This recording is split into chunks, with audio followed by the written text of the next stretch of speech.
ጀግና ልጅ ነበራት። ጦርነት ነጠቃት እንጂ ጋሩ እናታቸው አፈር ትብላ በራብ ይሞቱ ይለቁ። ይሄ እኮ ሂዩማኒቲ ነው፣ ፖለቲካ አይደለም። ረቀዘ ቁስላቸውን በሚስማር መምታት እኮ ጀግና አያስብልም። ይሄንን አቅም ከየት አገኘው? ዳት ባትችል እንኳን ዝም ማለት እኮ ይቻላል። ይቺ በስቃዩ ያፌስክባት እናት ጀግና ልጅ ነበራት።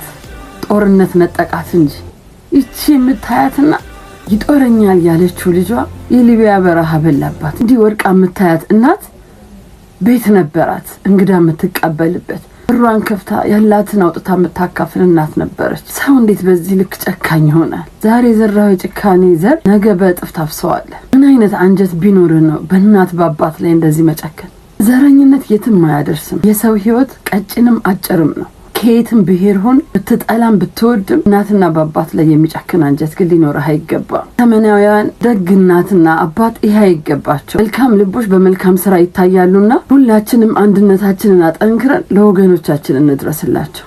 ሁሉም ጦርነት አፍተሩ ይሄ ነው።